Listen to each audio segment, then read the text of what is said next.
Good afternoon. We will get started. We have budget presentation for this afternoon, 2 o'clock with the school system. And Dr. Robertson, I will. I can't not tell you like I've told the rest. As I brought this book. Have you heard about my book? This is a Sears Roebuck catalog, and this is from 1993. And I bought it on eBay for $20. That included shipping. And I can remember as a kid going through this book, and I'm sure most everybody in this room can remember going through this book at some point in time. But the whole point of this is that things change. That when some companies were on their high, and they stuck to what they thought was the right thing without branching out, looking at what was changing around them, they ended up going out of business. Now, government won't go out of business, but if we're not careful, we will overtax and will cause residents to move from our area, and will cause businesses to close in the area. And that's not what we're in business to do. And so I think we're here to spend our taxpayer dollars wisely and ensure we're offering the best possible services, because that's what taxpayers elect us to do, is make sure that their services are pristine and the best around. And so that's why I bring this book, to remind us, because in my prior world, I sit back and look at this a lot, because Sears is no longer in existence because they lost that vision. So, so I will, so you got my 2 cents. So, and it was free. So, but I will turn it over to you and let you lead us through the school budget presentation.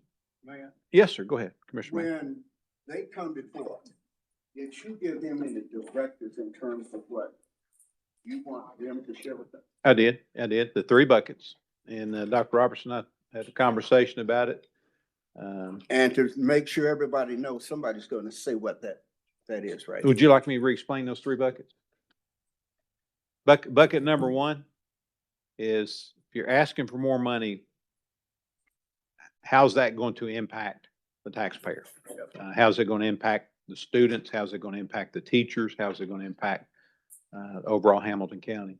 The number 2 bucket is, what are we holding the line with is the key core things that what's in the school system we can't lose and can't let go of. And then the third thing is probably, to me, and I think Commissioner Mackey's focus is probably one of the most important things, is in government, we like to hang on to things. But in the real world, we got to transition from things. And so what are we transitioning from, and how are we utilizing those assets to help us in other areas that maybe we didn't have X number of years ago? So I would hope we look at it in that frame. So Dr. Robertson, I'll turn the floor over to you. Yes, sir. Well, appreciate you bringing a nostalgic piece of history there. I'll take the liberty of telling my story about the Sears catalog. It was not 93, it's probably more like 83, but my granddad, who's from White Bluff, Tennessee, for Christmas, we got to spend $20 out of the Sears catalog, and he would always give us advice I never really understood as a kid, but he would say, be particular. But I think that's what you're saying, is in the budget, be particular. So thanks for that reminder.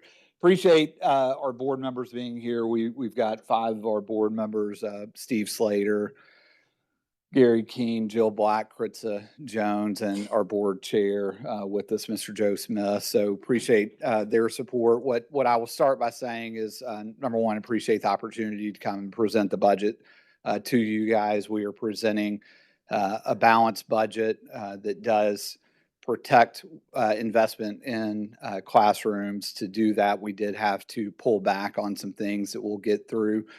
Before we really get into details, I think it's important for us to set our foundation. Our foundation is our just cause, that we want to create opportunity by design so that all kids can thrive and experience a future without limits. We really have 4 core beliefs, and you can see those there. I won't go through each of them, but the first one, we firmly believe that public education is the foundation of not just this community, but communities across the state, and it's something that needs to be protected and really elevated. Our values, of speaking to principals this morning, I talk about our values is what we live out every day. And one of the things that I'm most proud about in this budget is not the 11-0 vote that we got last week, which people think that's what I'm most proud of. What I'm most proud of is that in this budget, we stayed true to our values. I think that we have stewarded our resources efficiently, and we have collaborated really well as a board and administration. So I'm proud that we stuck to these values. And then, of course, our 5 commitments that really ground the work that we do in Hamilton County Schools. Got to experience this a couple weeks ago, graduates. I know many of you, actually all of you, were at graduations and got to celebrate our graduates. This is what we want to see. When my daughter graduated 2 Fridays ago, these are the things I look at that I want her to be able to say that she is, not just that she's academically thriving, but that she's an effective communicator, that she's resilient in her learning, that she is solutions oriented. That's what people are looking for in employees as they move out of Hamilton County Schools.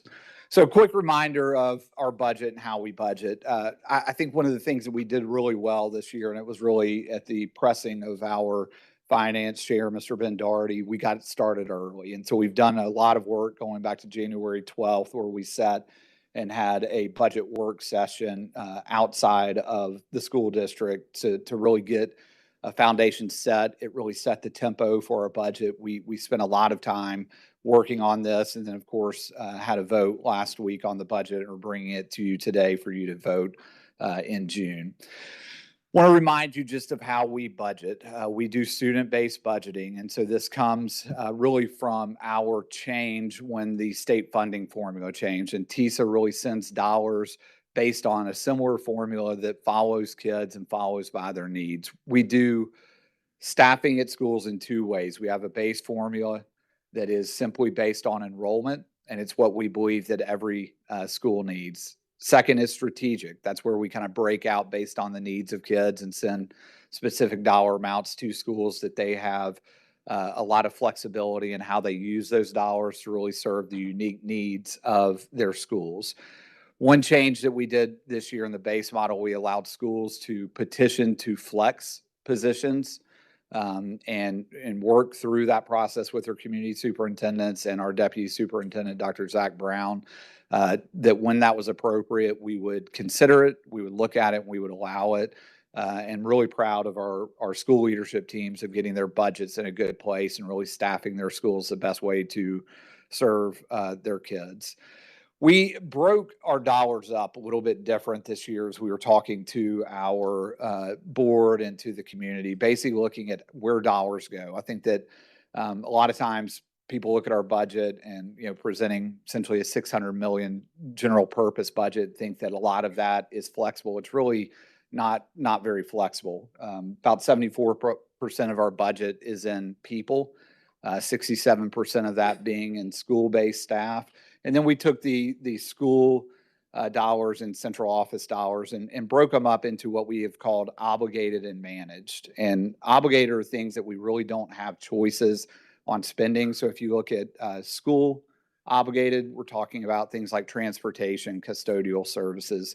When you look at district resources that are obligated, that's where we're looking on our TISA on behalf, where we have to send school money to charter schools, where we have to send money out for the education savings account. So the trustee fees, things that we really don't have choices around. And then when you look at managed on both sides, you can start to see things that create a little bit more flexibility. Again, 67% of our staff in terms of the budget are in schools. What you look at just by person, about 93, a little bit over 93% of our staff are in schools. And so we have emphasized staffing schools and staffing them appropriately. I'm turning this portion over to our CFO, who I publicly want to say has just done an incredible job this year with the budget. Super proud of the work that her and her team have done to get us into a good place. Mary Ellen? Good afternoon. Hope y'all are doing well. Sorry, got a little rough voice, so I'll do my best. So I want to start and just kind of outline local revenue because that's the part you're most interested in. Overall, it's a 1% increase over last year's maintenance of effort budget. So it is increasing maintenance of effort. I know Commissioner Graham, that is always number one question. So it's primarily in sales tax, so property tax because of the where it was lower the few years before, it's finally kind of catching up. So we're only seeing a 70,000 increase over last year's budget. Now it is a 2% increase in the current property tax. So because of that portion work versus like the in lieu of, some of those are going the opposite direction because I kind of moved differently. So we've been much more sophisticated in our budgeting. And I did run this past Lee, so he looked through our property tax and made our calculations were in line with what y'all were looking at as well. So that's just going up a little bit over the prior budget, and most of our growth is in sales tax. So sales tax, what I did was look at a projection of where we were expecting to land this year and a 2% growth on that. So overall, 1% increase, but mostly seen in sales tax from the actual what was in the budget. And then interest earnings, because we've been using some fund balance for a few projects, we did decrease that a little bit, just and interest rates have been a little bit lower. So overall, I want 1% increase in the local revenue.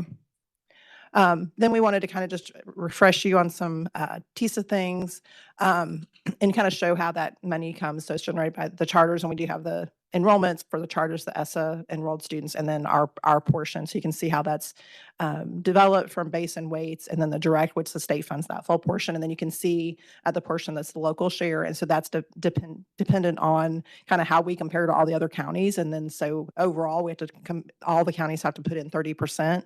Then our particular share is depending on our ability to contribute to that. So overall, the state ends up at 65.4, and then we pay the other portion of that. Then we have to back out the part. So they changed the laws last year. So the state portion of TISA now goes direct to the charters. So it looks a little different when you compare, if you look at last year's budget to this, it's switched categories. But we want to show that portion that's the state share that goes straight to the charters rather than passing through us, but we still have to reflect it in our financial statements. And then the 7.8 million is related to the education savings account vouchers, ACT, some things that the state just holds on our behalf and distributes directly. So it never comes to us, but we recognize that as a pass-through. And so this is our overall operating budget, which are the primary portion of our budget that we focus on. And so we show the TISA to show the piece that is the state share and the local share. And you can see most of our growth in local went to fund the increase in TISA, that share of that. And then you can see those TISA on behalf payments. So the first part is the piece that is for the ESSA vouchers and the ACT, and then I broke out the charter separately so you could see those. And then the outcomes funding, so that's where we show our performance in our students. We actually performed better this year. It was over 4.5 million. So our students are doing well, and the efforts that we're putting into our classrooms are helping our kids. And then the other operating revenue, the two big pieces of that. One was we had expected 2 million. Last year we had put in for, excuse me, for SSO support. It came through as a grant at a lower dollar amount. So we just reversed that out. So it was just, addressing the right size in that number. And then adjusting for a few other pass-through numbers. And then project revenue is just some stuff where we're tracking revenue expenses on certain things. So we're like billing for subs and doing some things that are passing through. Our printing shop runs through that. So we can just kind of track to see how revenue expenses line up. So we just account for that differently. So overall, it's almost a $600 million operating budget. We then wanted to show you when we put it together with the full budget, because we have to, show all the different components of budget. So that's the operating revenue, and then we combine it with state grants to get to our general purpose revenue. The big change there was we've had that ISM grant that's been supporting CT development in our schools. This was technically the last year, but we have some trail off money that will be finishing up next year, but that's the big decrease from last year to this year. There was also an increase in the SIG grants that run through our books. So that's why there's a net change. It's just a change in that grant funding. That was a 4-year program, and we are getting a 5th year to spend the remainder of those funds. Federal and self-funded school nutrition are fairly flat. Federal, we did have an increase in our turnaround grants for next year. And then there's a mental health grant that we were able to get to help support our psychologists, help us to recruit more and retain those, because those are really important services in our schools. And then school nutrition has not had a fee increase in a lot of years, but they are doing a fee increase because the cost of foods continue to rise. So that's what that represents.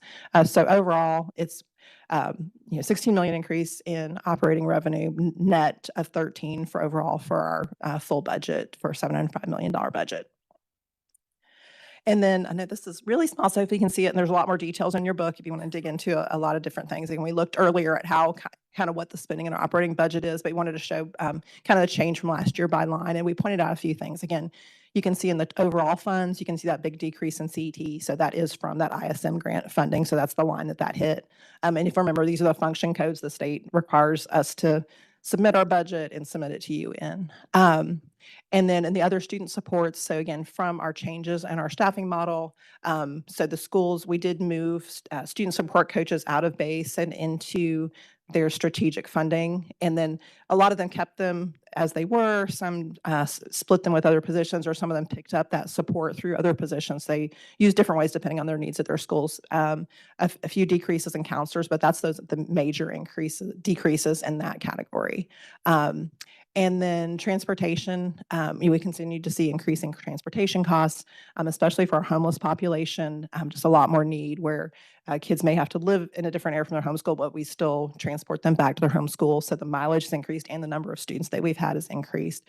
And we do get some funding from McKinney-Vento to support homelessness, but it's not enough to cover the cost of the transportation for that. So we have to put that into our general purpose budget. And then as we called out, the transfer to charter schools, we do show both pieces here, both the piece that's the state and the piece that comes from the local share. But as our revenue increases, then our contribution to them increase. And two of the programs, two of the schools have another year of students this year. So there's also an enrollment growth there. So again, that shows kind of how the 13 million was spread across all the different categories within our budget. I do want to call out and I'm probably to steal some thunder from our next thing, but our biggest increase in our budget is putting towards compensation. So it's $14 million. What we do is we put it in a bucket so it's easy to see and manage, and then we distribute it once the budget is approved in the new year. We figure out where everybody's landed, and then we distribute the budget that way. To make it easy to see, we put it all in that first line in regular education. So that increase is really a net of two numbers. So it's an increase of 14 million for the salary pool, but then also that's where we did have reductions in teachers from our enrollment decreases that came through the staffing model. So about half of the change in our staffing model was related to enrollment decreases and a realigning of teachers. So it's really a net change there. So there's a $14 million, and then that will get distributed through one of our amendments that we bring to you in the year, where we'll distribute it based on where the positions are. So with that, I'm going to turn it back to Dr. Robertson. I'm going to go back for a second and point something out. Just this is going to come up next year. $7.8 million. That's not all going to the education savings account, but people in the public are getting confused about this. The difference between an education freedom account, freedom scholarship, and an education savings account. Freedom scholarships are funded outside of TISA, where the ESAs are funded inside of TISA, which means that we contribute locally to those ESAs. They're about $9,700 that our local money goes to fund. It's going to come up next year again of where they're likely to have conversations about expanding them. This year, they're trying to expand them to Knoxville and also raise the income eligibility for the ESAs. We will need your support in that conversation because, again, it's not a freedom scholarship that's funded completely out of TISA that doesn't take local dollars. The ESAs do take local dollars, and so it has a direct impact on the county budget and the county school system budget. And when we get to that point, want to make sure that you have that information. So as we talk to our delegation and talk to other people at the state, we're on the same page about that. But it is a significant impact. So to get to the three questions, first question, we're asking for money, like where are we investing it? The number one priority from the beginning of January throughout it was compensation. And so we have recommended, and the board has approved, a $14 million investment in compensation. You'll see that for certified and general employees. That may sound weird to you. It should. It's the first time that we've brought this. We went through an evergreen study about our job classifications, our payment. And so we are moving to new schedules where certified, you can think of it as like school-based employees, teachers, and our general employees you could think of a little bit of like what we used to call classified, but it's administrators. We've pulled even school psychologists on it. So we have two different structures now for that if this budget gets approved. On the certified scale, you're going to see about a 3.5% average increase with that $14 million, and on general employee, about a 2.25%. That's going to vary, and some of it is us trying to correct some things in our salary schedule. We had some compression at the beginning where first, I believe 4 years, maybe 5, you weren't getting an increase, and we had places in the middle where there were just uneven increases. And so this basically makes an even spread of what you would typically see in a schedule, to where every year there's a little bit more of an increase. It also raised the top end, where on a couple of them we stopped at 25 years. So a teacher with a bachelor's degree that would have topped out at 25 years, we've now extended that to 30 in an effort to retain some teachers that might be towards the end and thinking about retirement. Well, now there's a reason maybe they would want to stay on a few more years to increase their retirement. But we have worked with our teachers cabinet. We've worked with the association, our school board members, the public, to get this in a place that we feel confident. And again, it's a $14 million investment in compensation for our employees. So where did we protect? What are the things that we looked at that we said, we want to hold true to these. We don't want to let go of them. I would say the biggest one that our community talks about a lot is student to teacher ratios and keeping those class sizes where they are. So we didn't make any changes to those class ratios. It's a big impact. I mean, if you just upped student teacher ratio about one student, you're talking about millions of dollars in savings that we would have, but we have kept those ratios the same. We've also continued to protect the investments that we've made in exceptional education and increase those investments. Be the largest investment in ex-ed that we've had in the history of the school system. We also protected the investments that we made in student well-being and belonging, as well as early literacy. Had a major focus on early literacy the last 2 years and are continuing that focus. So the things that we went into the budget protecting are all things that align to the classroom and are directly impacting students on a day-to-day basis. So what did we have to reallocate? You could call it cut, you could call it reallocate, but where are the places that we had to make some adjustments in order to make this budget work? Even with the increased revenue, our costs continue to go up, and so we had to make some adjustments in order to get to a place where we would have money to invest in compensation. So two big places, one at the district level, and the second at the school level. So we cut about 5% from central office, which is about $3 million, and 2% at the school level, which is about $9 million. This is where some of that flexibility that we talked about in the staffing model really came through for principals, allowing them to make decisions to flex positions so that we could make this work. We gave you a breakdown there of central office and where those positions are coming from. What we've committed to do, like we did this year, is anytime a position outside the school comes open during the school year, it has to go through 3 different people. It has to go through Mary Ellen as the CFO. It has to go through Zach as our deputy superintendent over HR. And finally, it has to go through me. And so you see 5.5 positions were vacant. It doesn't mean that they weren't filled at the beginning of the year, but we did make some strategic decisions during last school year, knowing that we were going to have to make some hard choices. And so we chose not to refill those positions. As we go in this school year, we're going to continue to do that, to evaluate every position to make sure that it's aligned and effective.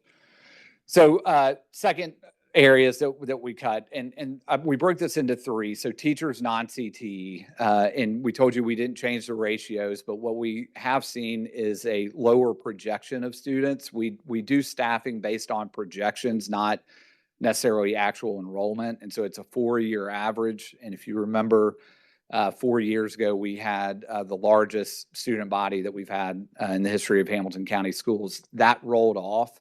And so the projection is going to be much more in line with the actual enrollment. Overall, if you look at enrollment, we think that we're going to be somewhere down about 500. Now that's hard to give you an exact number because it changes day to day. That's based on where we think we are today. But when school starts up, we think that enrollment, we could show 100 kids show up on day 1, or by day 20, we could have even more. So that's an estimate of where we are. But the non-CTE teachers, that is directly driven by enrollment. Now, the other two, CTE and ENL, we did make some changes there, specifically with CTE as we're moving to the Future Ready centers. We have schools that are sending students half a day to the Future Ready centers, and we were basically crediting those students both at the Future Ready centers and at the schools. Had a lot of conversations with principals. I gave in a little bit on this. I wanted to go a little bit more aggressive, but I think we might have had a revolt from high school principals. What we ended up doing is saying if the kids are assigned to CTE classes in your school, we'll staff them based on that ratio, but they're not getting credit for the CTE classes that they're taking at the Future Ready centers in terms of their staffing model. ENL teachers, we did increase that ratio a little bit. We're still well within state compliance, but the elementary level 1 to 32 and secondary 1 to 45. And so those are the two slides that talk about where we made adjustments in order to make this budget work. So a quick breakdown, I'll call this the Justin version of the budget, not the Mary Ellen version. So when you look at revenue's up about 16.4. Obviously, our expenses continue to go up to the tune of about 12.4. When you look at the adjustments to our budget and reallocations that we made, equates to about 12 million to get us to that 16 million that we had to work with. 14 million of that is being invested in employee wages. And then 2 million, the board had a lot of positive conversations about how we would invest that 2 million. Where we're recommending that is 1.1 going to athletics. That will help in 2 ways. Changing some stipends, but also providing some support to schools as they run athletic events. Athletic events are getting more expensive. Anytime you have to get transportation, you have to pay for security. Just to open the gates at a high school football game, you're talking about several $1,000s before you even sell the first ticket. And so providing some support into athletics, our athletic chair would tell you it's still not enough, and tend to agree, but right now it's a step in a positive direction. 400,000 of that going towards maintenance and replacing some existing equipment. I think it's like a front end loader, a couple of other big pieces of equipment that are outdated and have hundreds of thousands of miles on them. And so we're replacing that, and then $500,000 going into fine arts, band, theater, things of that nature that really what we believe about athletics and the theater and the fine arts is what connects a number of kids. And so we think that 1.6 million investment there is the right way to use that money. So at this point, Mr. Chair, I'll turn it back over to you, and we're happy to answer any questions from the commission. Okay. Commissioner Mack? Thank you, Chair. Superintendent, before I get started, a philosophical question. If you have a school and students are underperforming, and you have another school and the students are at par, where are you more inclined to put your resources? Yeah, it's a really hard question, one that I can't just answer with that information. You've got to really dig into what the differences are. What research will tell you is that there are a number of factors that play heavily into performance, one of them being past performance. One of the highest indicators of success is past performance, another one being socioeconomic status, which is a major indicator. Staff efficacy is actually one of the biggest correlations to improvement. So it's hard to say. What I will say in general, when you think about what we've done with learning communities, we have been very specific about Midtown, for example, and looking at the schools that make up the Midtown learning community. And there are additional supports and resources that are going into those schools. We have made some strategic decisions. It's no secret that we went before the Tennessee School Board to talk about 5 specific schools. One of those being Tommy Brown that was in Rock Point. We've made a strategic decision this year to move it into Midtown so that it can access those additional resources and hopefully move that school forward. I will say we've made a lot of good progress. I mean, those 5 schools obviously got some negative attention, but we are seeing gains in many of them, and we've moved a number of schools off the priority list because of those additional investments. You know, when it's all said and done, these students are going to walk away with the same diploma. The assumption being they are all able to perform at the same level. It's a wrong assumption. That's never been the assumption. Even when I say you and I, we didn't go to high school at the same time, but when you were in high school and I was in high school, graduating from high school with a diploma, if your assumption is that the same opportunities are available to every kid with a high school diploma, that's just factually not right. That's true. So what would you do to level Yeah. the playing field? So the strategies that we have taken, I think that you're starting to see dividends paid into it, is that we've got to create opportunities for kids that are outside of just thinking about a 4-year degree. The whole intent of Future Ready centers and the work that we've been doing with the mayor's office to push those is to show kids, and it's not a step down. I would argue that there are a lot of opportunities that we're creating for kids. I'll point to the Lyman School in Trenton, where we're sending kids after graduation to get them prepared for what is a noble career and one that can lead to a thriving wage. A lot of our kids that are going on those paths don't have access because of their performance in high school to go directly into a 4-year degree.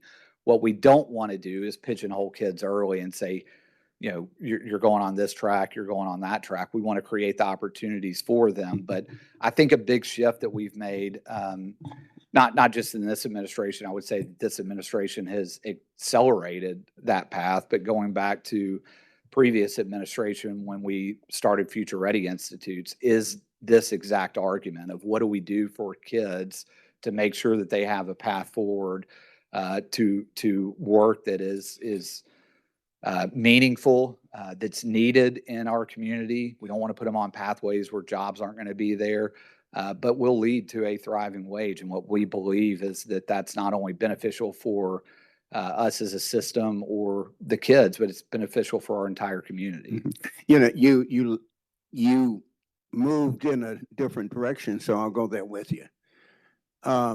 You will agree with me. Artificial intelligence will continue to take jobs. Some jobs, I don't think that they're going to take jobs. You can't, artificial intelligence can't replace a lineman right now. You maybe will in agree 20 with me, years. robots will continue to take jobs. Yeah, same way that robots have taken jobs for the past 30 years. I mean, you go to Volkswagen and look at how they are producing cars compared to how Ford was producing cars on assembly lines. And yes, robots have been taking jobs for a while. What we're trying to do with AI is figure out the right way to incorporate it into the experience that our kids are having within school. We can't turn our face or our back to AI and act like it's not there. It is there. It can be a useful tool. We've got to do it in the right way. And to be honest with you, I see down the road in the next few years of how are we connecting those type of jobs to our Future Ready centers. Agreed. And I'm one of those who came out of the automobile industry back in Detroit. And when I first went out to Volkswagen, the job I used to do, welding, you had a robot who was not going to miss a beat. And my point being, how are, the Hamilton County Department of Education is going to ask us for almost $600 million. And when we face these taxpayers, how do we answer them? Well, I mean, $600 million, it obviously sounds like a ton of money, and it is a lot of money. You and I are probably going to disagree on this. And I mean, I don't want to get into a debate about funding, but there's a report that just came out that Tennessee ranks 51st in the nation in school funding. What we should, and I've heard other people point this out and I agree with, we're also in the top 25 in performance, which means that as a district, most places we're outperforming the state. So with the funding that we have, we are using it really effectively to move kids forward. Where the district is today compared to where it was 10 years ago is very, very different. I'm super proud of the work that our boards have done, our administration has done, our teachers have done to move this district in a place that when you pass a $600 million budget, you've got some positive things to say about our district. Mr. Superintendent, I totally agree. I know these teachers working very hard. And one of the things that make me feel much better is your attempts to pay them a better wage. And I celebrate that with you. Thank you. Last thing, you got voucher programs. Do you have a thought about how do we get parents in Hamilton County to feel confident in the public schools in a way they don't feel like they need to go the voucher route? Yeah, I think we've got to do a better job of selling ourselves, of opening up schools back to families. I know that we're about to have some conversations with the board, and this is at the behest, but of course, the administration is well aligned with it, of how do we go into this school year? And one of the major focuses being, how do we engage parents in a way that brings them back into the school buildings? Agree with you. I think that when you get, I tell people this all the time that aren't familiar. It's not like you guys are familiar with the school system. You're familiar with schools, but go into schools and it's very different than what you probably think it is. And so the more we can welcome our families back, but also welcome community partners. We need to get more of our faith-based partners involved in Agreed. schools. We need to get more of our community partners involved in schools. The little karate studio down the road, how do we get them to partner with us in schools and provide a couple of scholarships for kids? So we are going to have conversations with our board in June. We've had a couple of board members that really want us to take this on, not only as administration, but as a school board to drive this, that I think that's the best way to get at what you're saying. Thank you, Superintendent. Thank you, Chair. Sir, Commissioner Shipley. I don't have an issue with this. I think it's great, but I have to ask this question. Humanitarian standpoint, not money. In the transportation of students, you said that the increase is get homeless children to school. Is these kids from first grade, 12th grade, living in automobiles, living in sad? Yes, sir, it is. It's and it's more prevalent than what I think most people in the community are aware of. And when you talk about, it's a broad definition of what would be considered homeless in McKinney-Vento. It's not necessarily just living in a car, although we know that that is happening. It could be people that are couch surfing from one relative to another. It could people with unstable housing that are moving. So it is a much larger group of kids, and it varies. I would love to be able to give you an exact number, but it varies day to day. But what we have to do, and this is what's best for kids, is that if they start at school A and they have to move in with an aunt or uncle that's zoned for school C, what we know for kids, especially kids that are going through trauma like that, is they need stability at school. And so the point of McKinney-Vento is to create stability at schools. And so we have to transport that child from school C back to school A. And with the cost of transportation going up, that is a big driver. I will say this, to be 100% transparent though, is like some of that we were trying to figure out as we go. And it's gotten to a point where it's so big that we can't do that. And so Mary Ellen, I think, has done a tremendous job of like getting very detailed about where we're actually spending money and making sure that the budget actually reflects that. And she was very adamant that we needed that increase to reflect in our budget. I hear that a lot. And very sad, hats off to you for including them children, making sure they get an education. Thank you.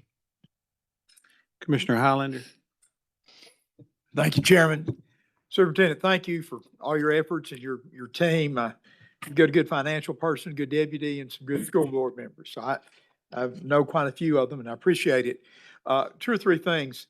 One is, are the step increases going to be fully implemented now?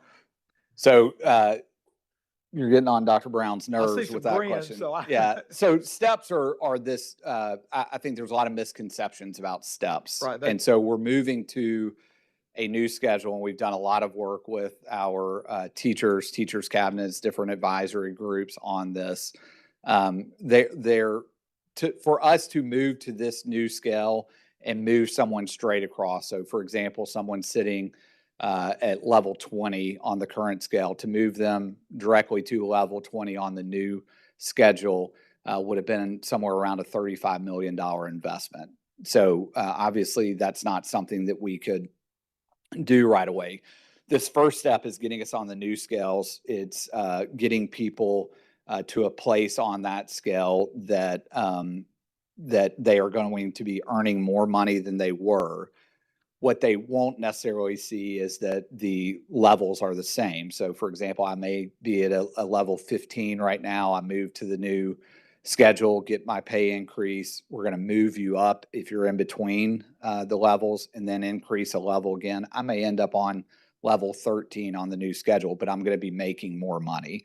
Now, of course, on your TCRS, that's really where you need to go to figure out how many years you have. People think that their step currently aligns with how many years. That is rarely true anymore. And so you need to go to TCRS and see where you fall. Dr. Brown, do you add anything to that? I think you did a great job.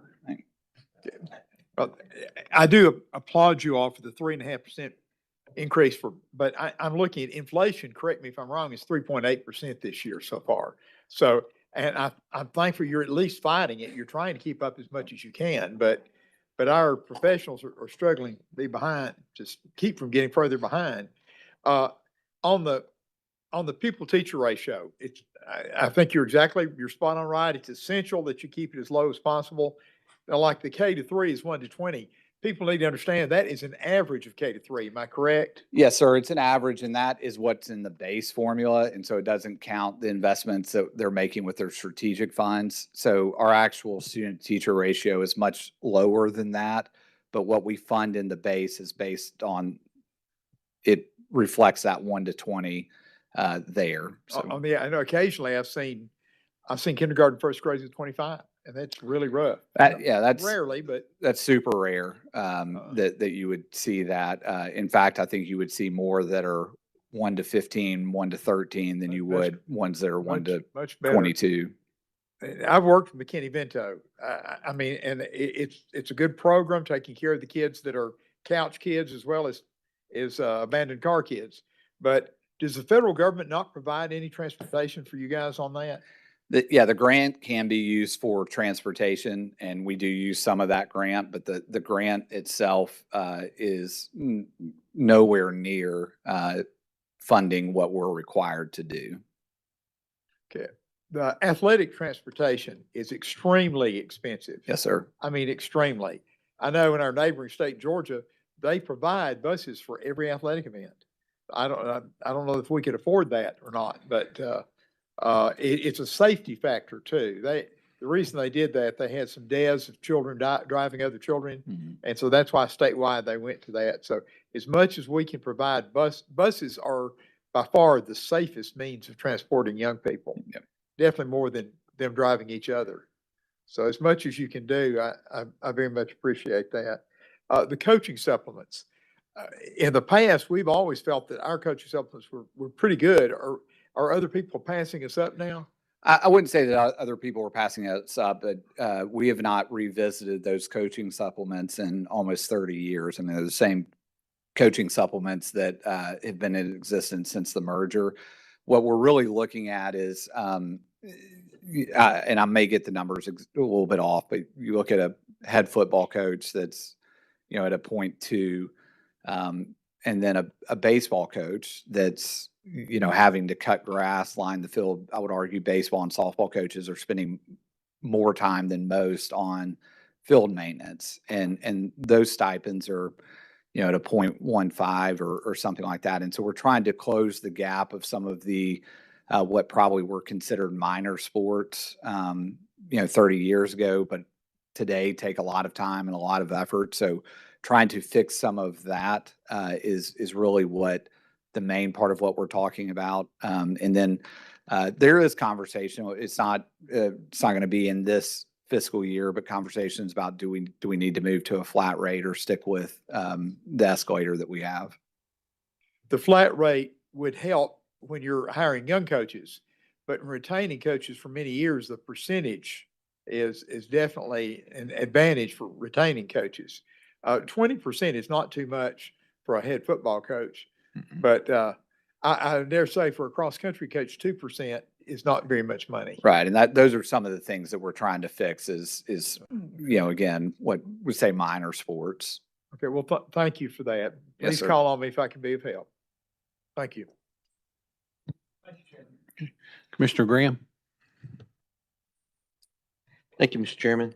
Thank you, Superintendent, and thank you all the school board members. I highly respect the positions that you're all in. I take great pride that you brought us this budget without a whole lot of fanfare. I mean, it's a meat and potatoes budget, Mhm. and it gets the job done. And you did a great job explaining it to us.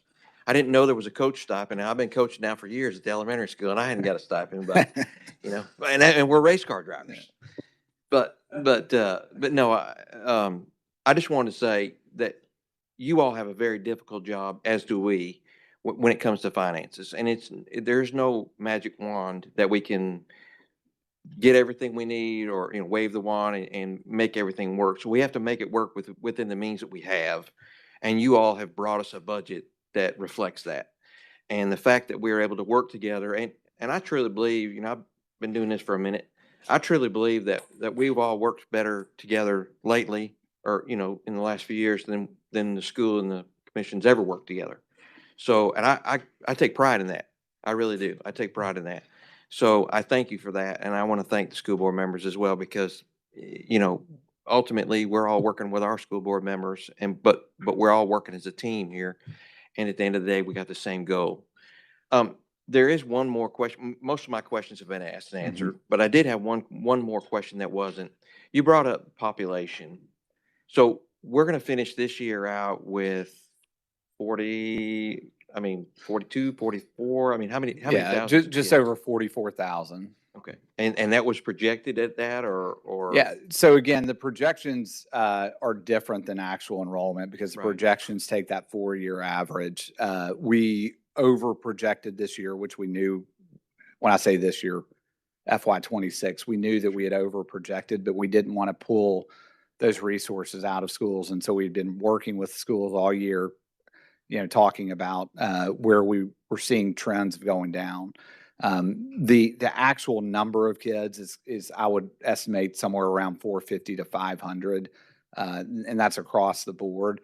The biggest one, sir, is actually in your district. Howard. It's Howard. I mean, Howard is seeing the biggest influx. When you go to this slide and you see the schools that are most impacted, that 253 is Howard. Right. And so that roughly is about 10 teachers. And so we've seen a pretty sharp decline in Howard's enrollment. Across the board, I would say it's pretty steady. And the example of that is, on this slide, on average, the average school impact is about 22 kids. So that, of course, average gets pulled really heavily by that 253 coming out of Howard. Well, it was also the largest school at the time anyway. Yes, too. sir. So, speaking of Howard, was this the last year of Howard Connect?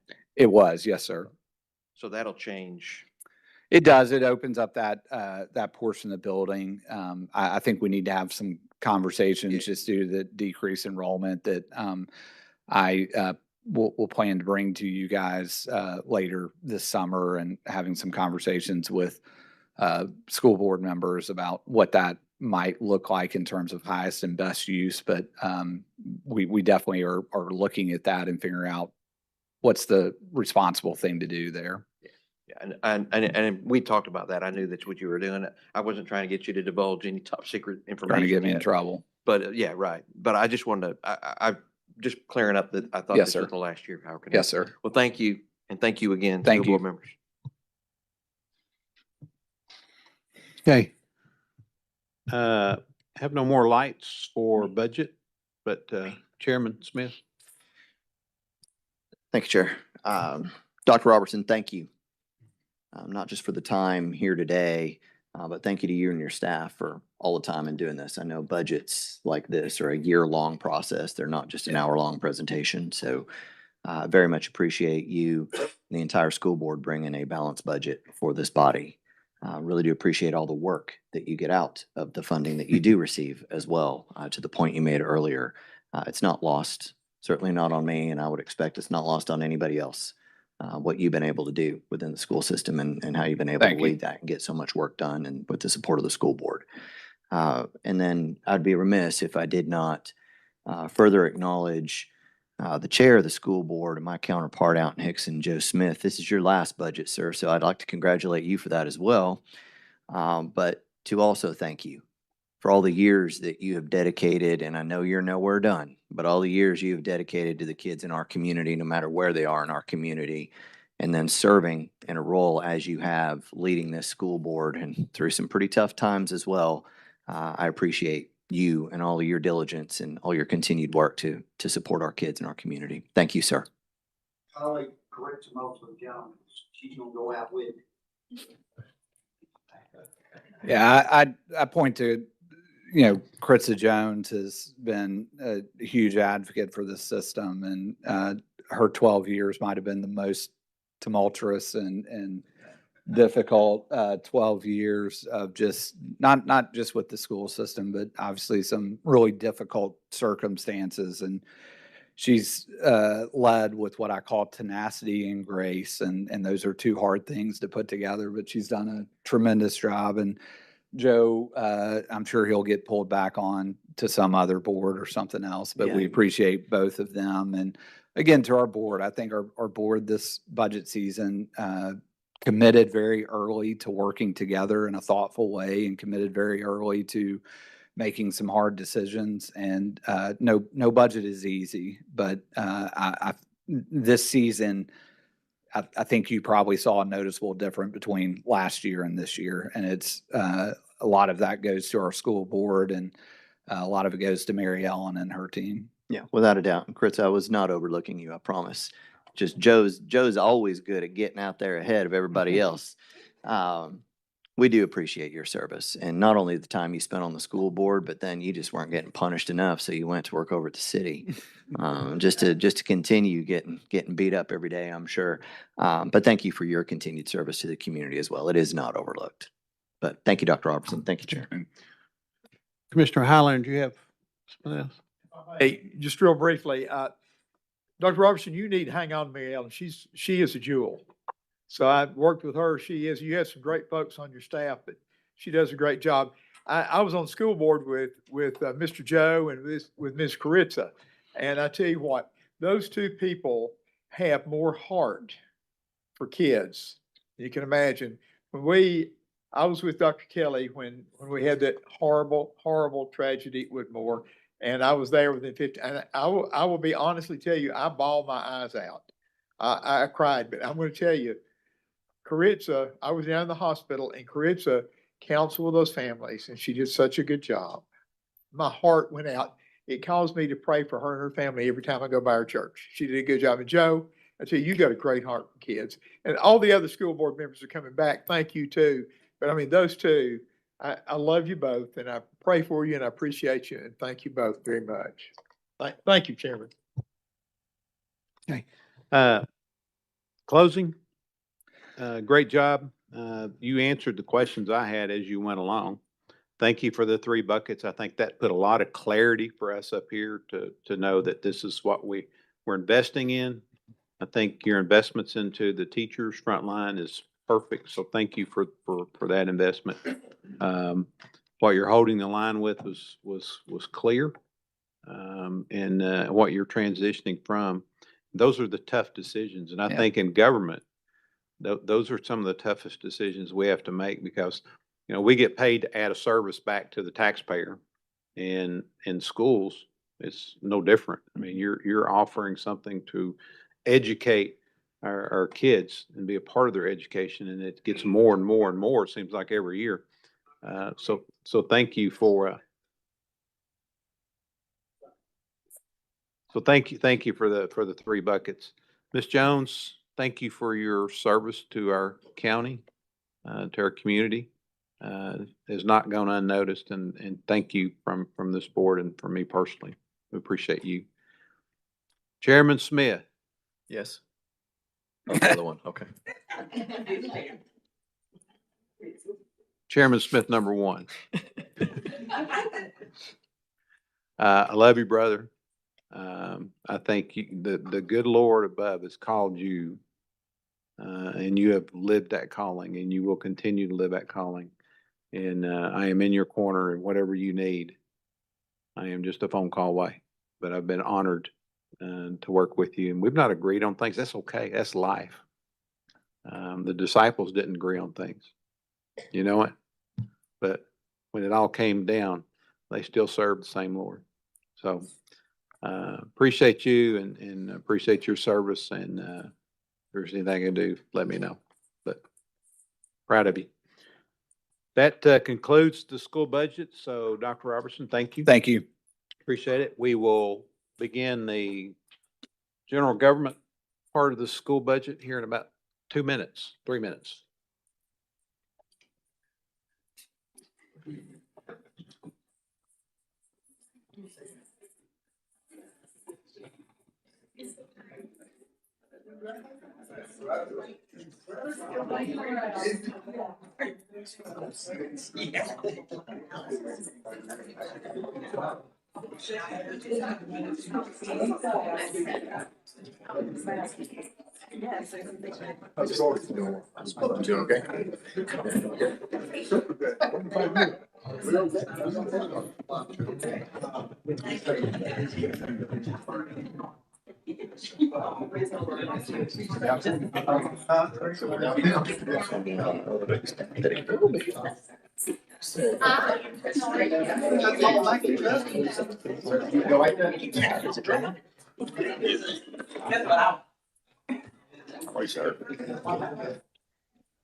Yes, sir. Good to see you again.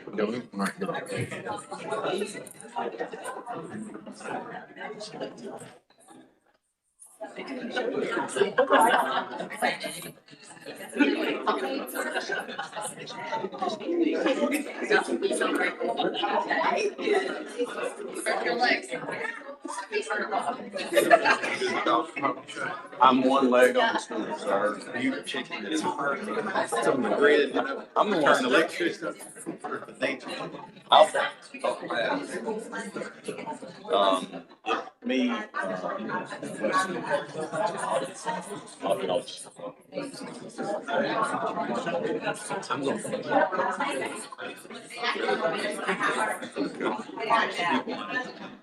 So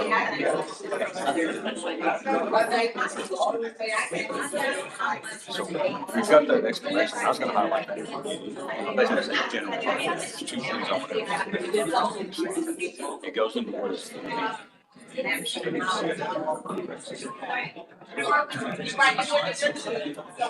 that, we have.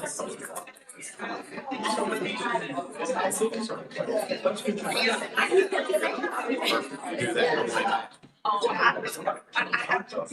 I'm trying my best to answer that before you ask them something.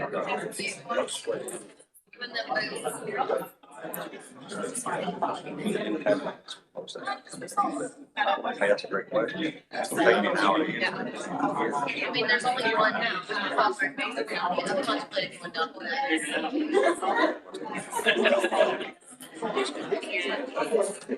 Hello, how you doing? B.W. Rutherford, fire physician. Good to see you, sir. Great believer in probably what you think. I'm drafted, another together. But the message to you is focus on good education. I asked West. The bad news, it takes 2 years. Yeah, we're, West is. I know it's tough. It's tough for you guys to look into. Well, it is. I'm just.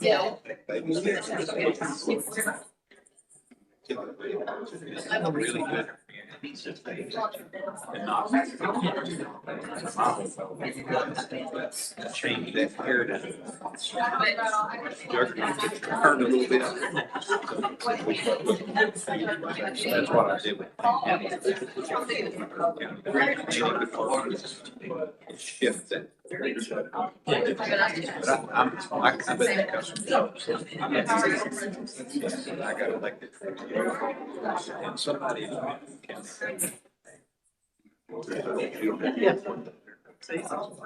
But I'd already planned.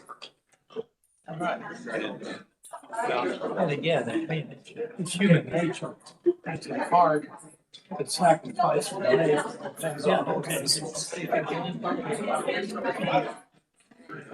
That is a good point. $20.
Okay, we're ready to start general government budget.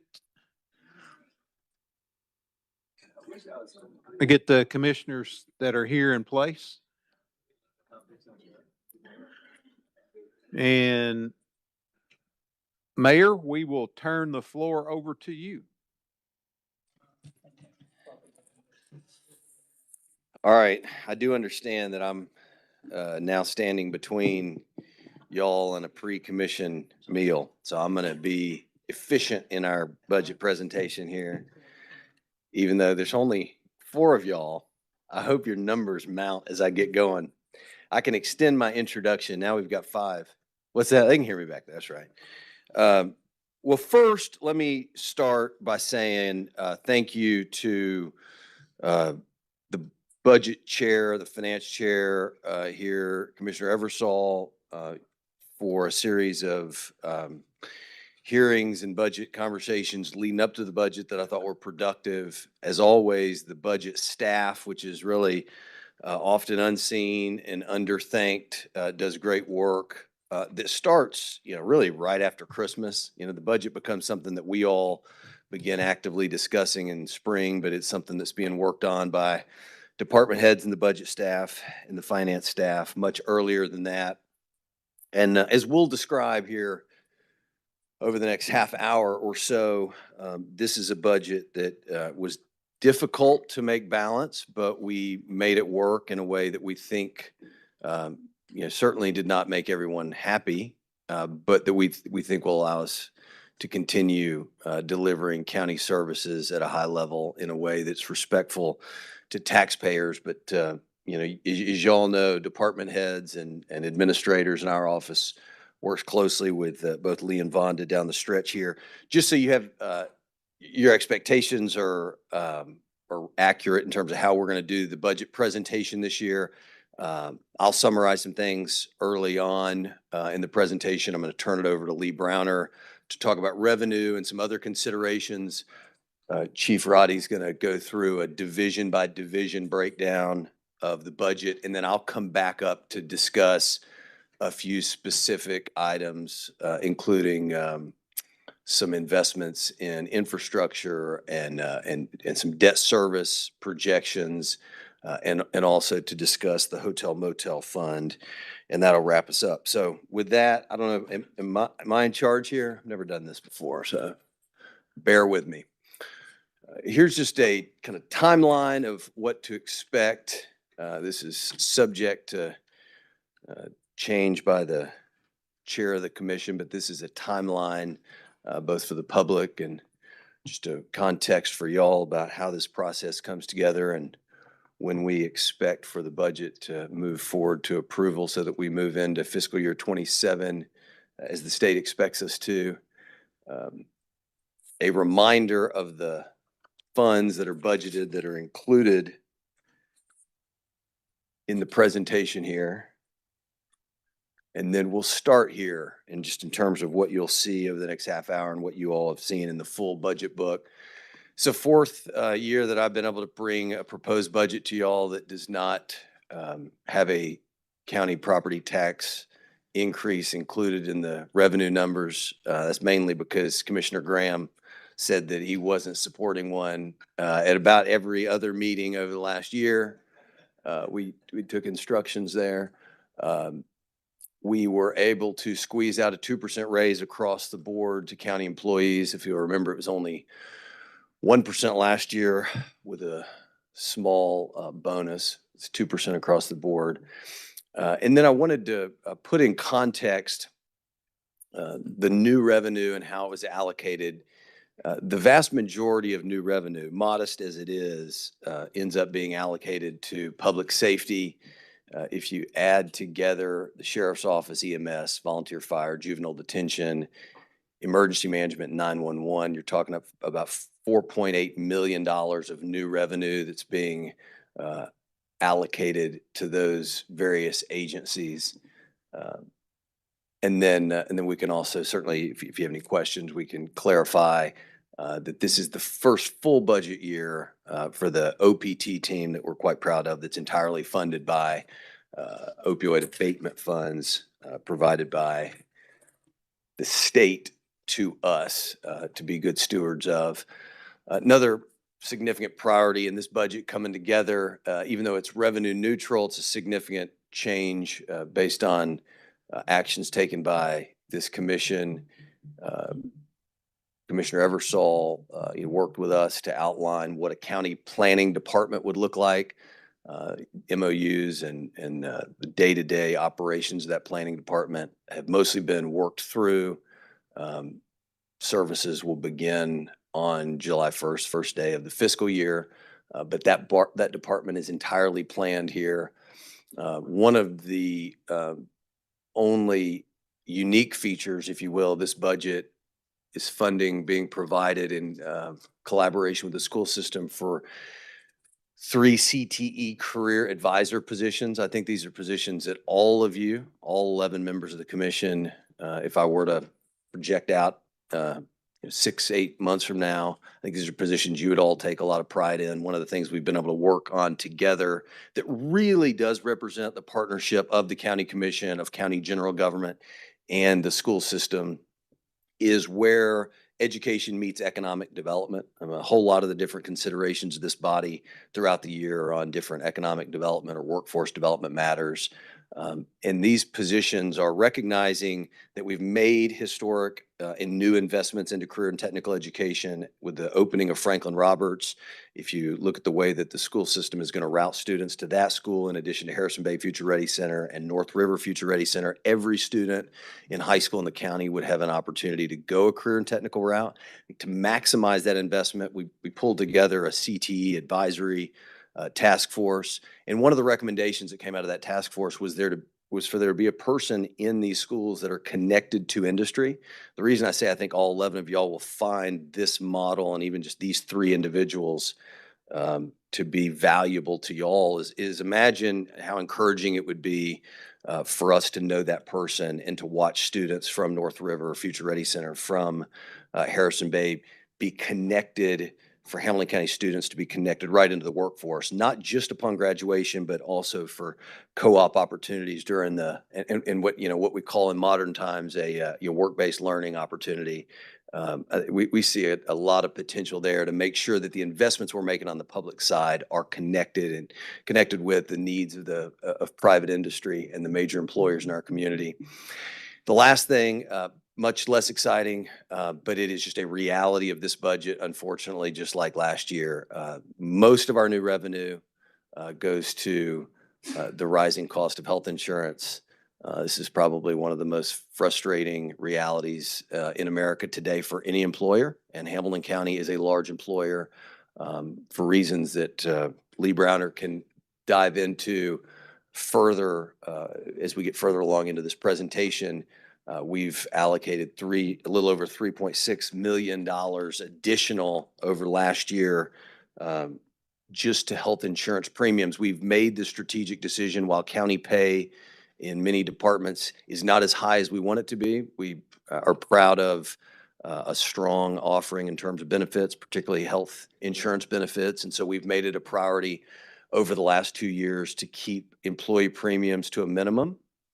But that is extremely costly, and it does end up being not a major priority, but the major funding item, new funding item, not just in this year's budget, but in last year's budget. And we hope that it will not be that in next year's budget, candidly.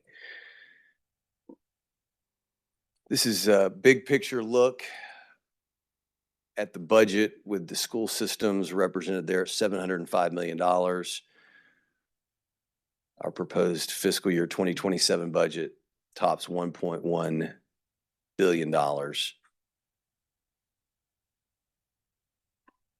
This is a summary. I mean, y'all just heard from the superintendent, but I thought a simple breakdown would be helpful to show you year over year an increase of $13 million in the school system's budget. Most of that is not local funding. A small amount of that is, but you've also got TISA funding. And, since we've been here, the state's funding for public education has been a real windfall that I think you're beginning to see, frankly, even in the performance of the school system, as Dr. Robertson just shared with y'all.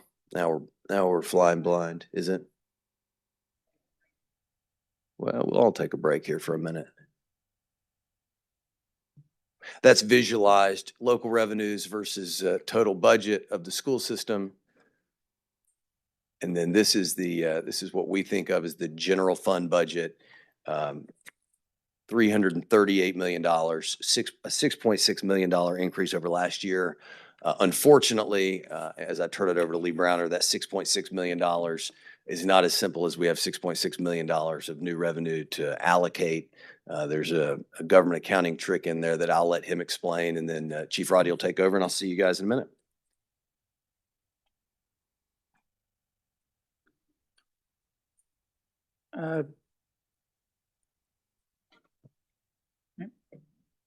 That worked.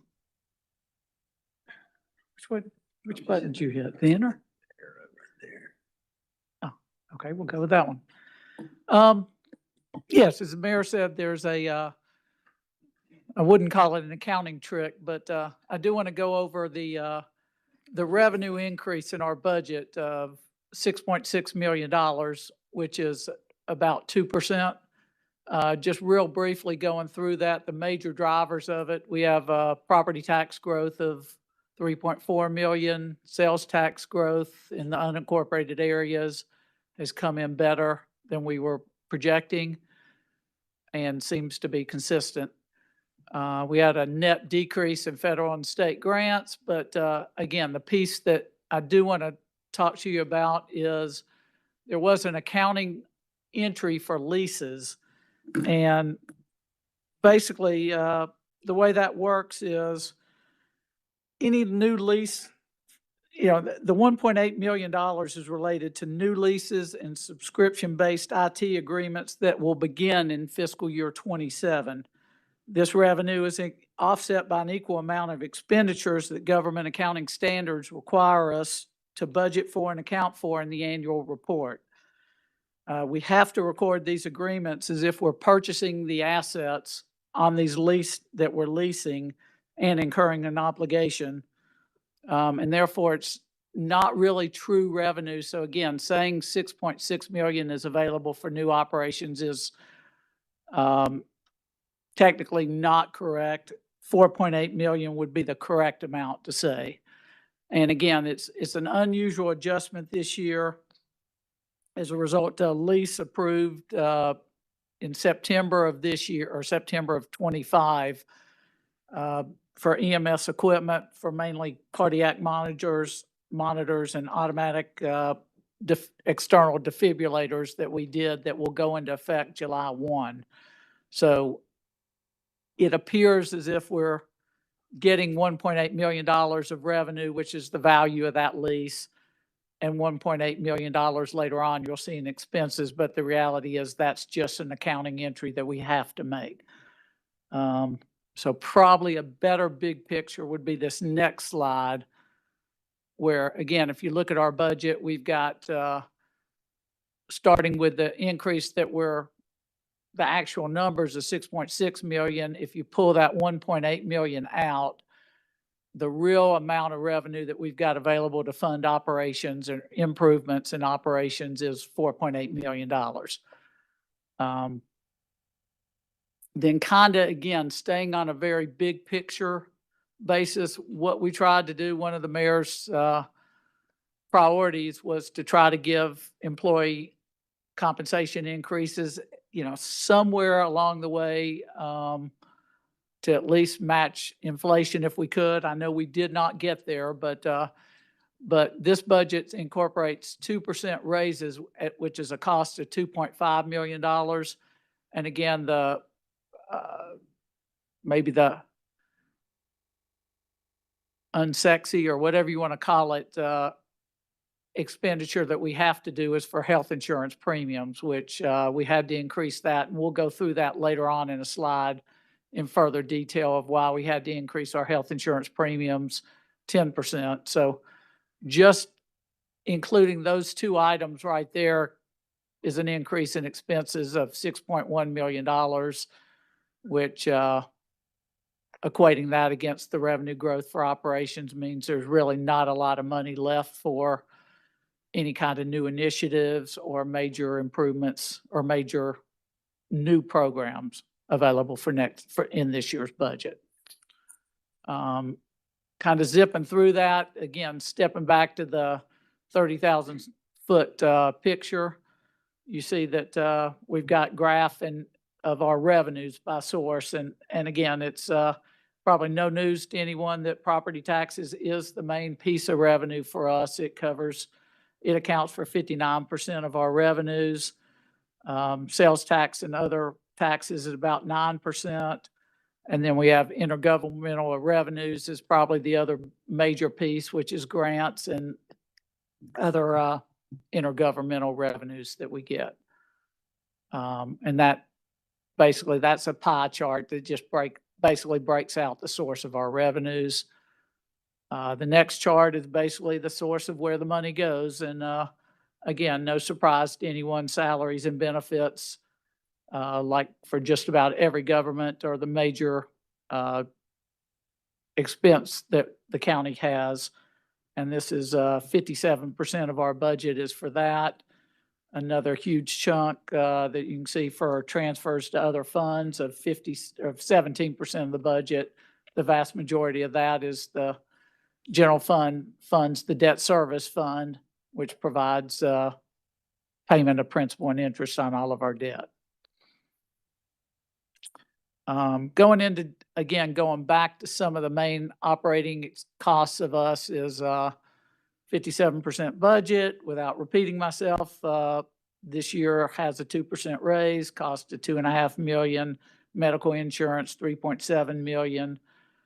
And that pretty much covers the majority of the growth in our revenues that we had. Just looking, again, zooming closer in on salaries, total cost of salaries in this year's budget's $124 million. We do have 25 less full-time positions in this budget than last year's budget of 19, basically 1,913 full-time positions, and the average salary of a county employee is $62,500, the median salary $55,900. So, and the next piece is, again, I think throughout this presentation, you're going to hear a lot of salary increase 2%, health insurance adjustment. It is basically going to be the piece to every department's budget that went up. But anyway, as you can see, health insurance benefits is $40 million in this budget, which makes up about 12% of our operating budget, 11.9%. And here is the reason we're making the adjustment in health insurance is, as you well know, the county is self-insured for employee medical costs, and we use the self-insurance fund to account for those medical and related costs, which basically to pay those costs and to serve as a buffer for us to have a fund balance in case unusual adjustments occur. And this slide basically is showing the change over the last 11 years in our fund balance, which for whatever reason, we were very fortunate, and health insurance costs, we were able to maintain them probably until fiscal year 24 or so is when, for whatever reason, and it's happening throughout the nation everywhere else, health insurance costs or health costs are going up. We have responded accordingly. I think 2 years ago, we increased our premiums 13.7%. Last year, we increased them 10.7%. This year, we're going to increase them another 10%. And again, with the goal to make sure we protect the self-insurance fund and remain whole there. So anyway, that's one of the pieces of the budget that is very costly to the county's budget. And I will now hand the mic off to COO. Yeah, the other guy. The other guy. Afternoon, Commission. As I listened to Lee describe the leasing entry as a revenue factor, I would never call that an accounting trick. I would also never attempt to explain that in any way ever again to anyone, because I still count with my fingers, but thanks, Lee. I'm glad you're here. First slide, as you'll see, Commission, is a breakdown of the general fund capital outlay. Its proposal is just short of $11 million total, with the highlights in that fund being new capital leases. One of the primary bulks of the new capital lease is outfitting your EMS agency with new cardiac monitors and automatic external defibrillators within the ambulances. The ones that are currently on those vehicles need to be replaced. This is an overall lease program that will replace them in every single one of the ambulances that we deploy throughout the county. Next, you will see 1.4 million going to the sheriff's office. That is for the sheriff to use as the fiscal year develops on any items from vehicles, the specific equipment that's necessary to outfit those vehicles, whether they're marked or unmarked or specialty or special operations vehicles, whatever he needs to get those things outfitted and up into service, as well as computer software upgrades, facility upgrades, whatever he encounters through the course of this next 27, 28 year that he needs some capital outlay in order to reach his goals.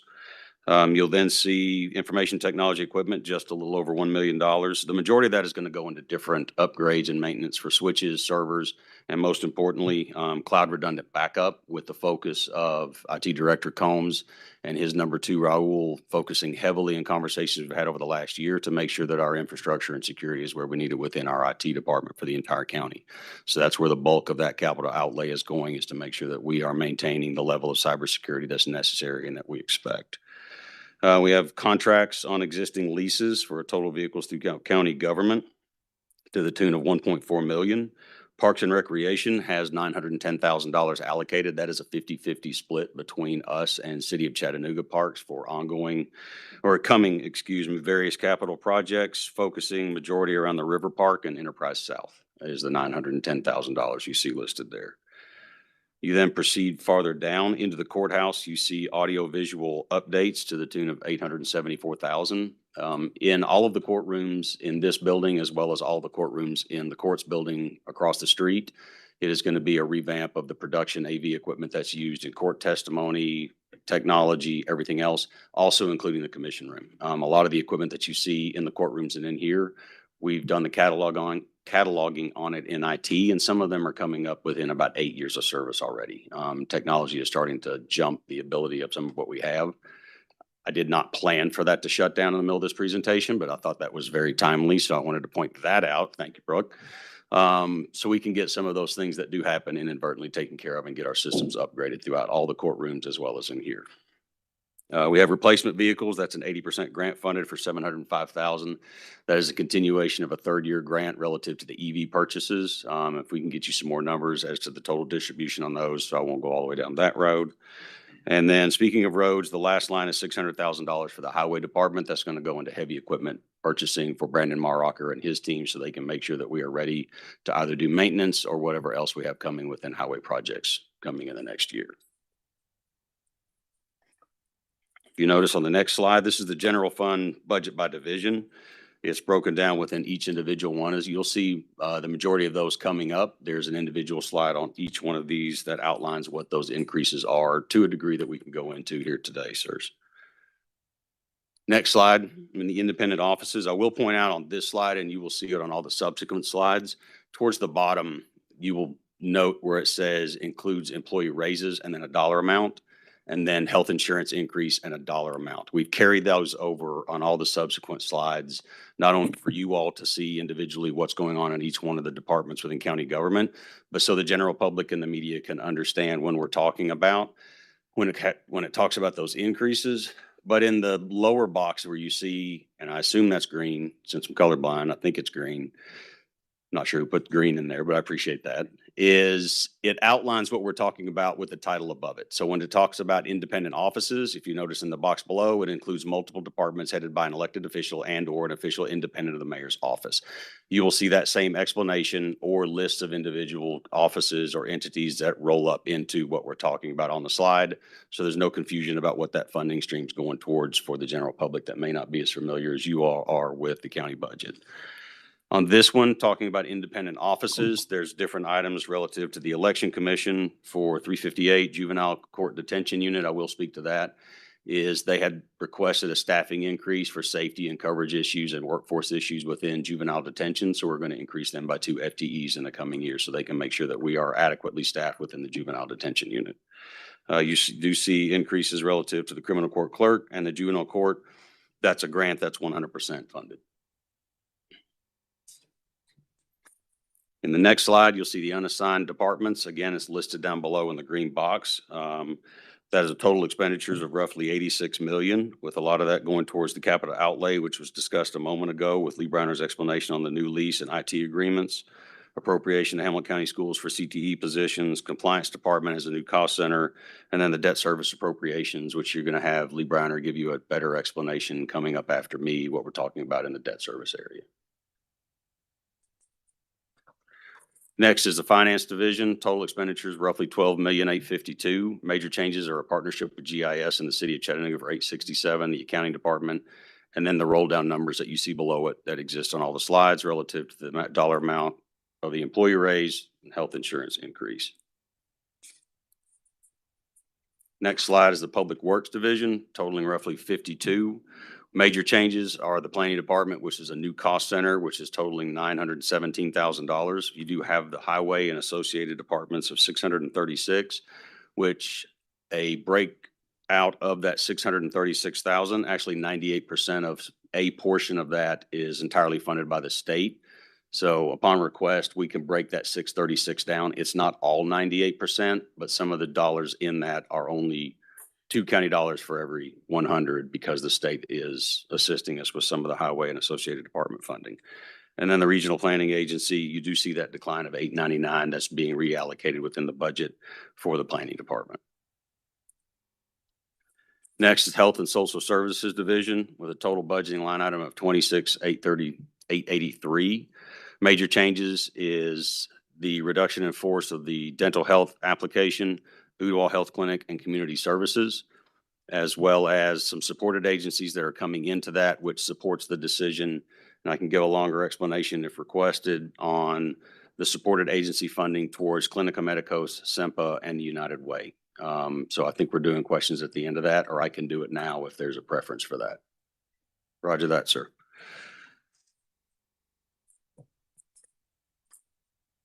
In the Human Resources Division, you have a total allocation of slightly over $3 million, with the majority of that increased funding in the major changes section is going into a NeoGov software program.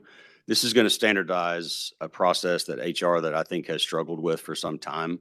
I noticed it as well when I started with the county is we were compartmentalized and siloed in how we did certain things, from hiring individuals to tracking their training, what orientation looked like for new employees.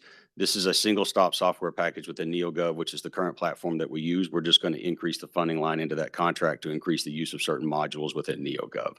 It'll make HR more efficient, more effective, and also prepare us in everything from litigation to how fast we can hire individuals to how much time we spend in orientation versus how much time we get new employees actually in their roles and working in their role for the county.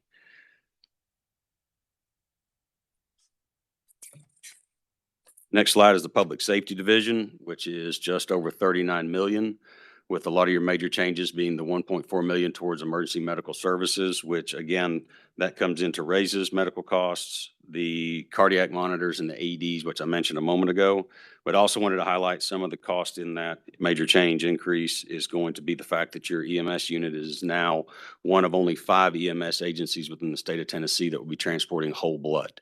This is a remarkable life-saving on-the-scene application, and they have gone through a tremendous amount of work and training, working with Dr. Buchheit through Erlanger under the licensure, to be able to carry whole blood resources to trauma scenes to treat individuals that are in a severe blood loss incident. So it is, I just wanted to really highlight what EMS has done for that. That is part of your increase. But dollar for dollar, it is one of the most remarkable applications that I've seen in first responder public service in the few years that I've been with the county, to be able to shift into that role. And the fact that they're one of 5 highlights how well Director Batson and his team are doing over there. You have 911, the district, which is funding for the 911 contract for dispatchers, and then the allocation to volunteer services, your volunteer fire departments, is a 3% increase across the board for all your VFDs. And moving into the Sheriff's Office, total expenditures, a little over 73 million, and has a breakdown of roughly some of where that goes as far as their major changes relative to IS systems, drone maintenance agreements, patrol, and so forth. And I've said this, I said it last year, I'll say it again. Where's he at? There he is on the back row. I would never speak to Sergeant or to Sheriff Garrett's budget. I would absolutely push any questions over to him so he can get into whatever granular nature you may have in your question of the sheriff's budget. And at this time, I will turn it back over to Mayor Wong.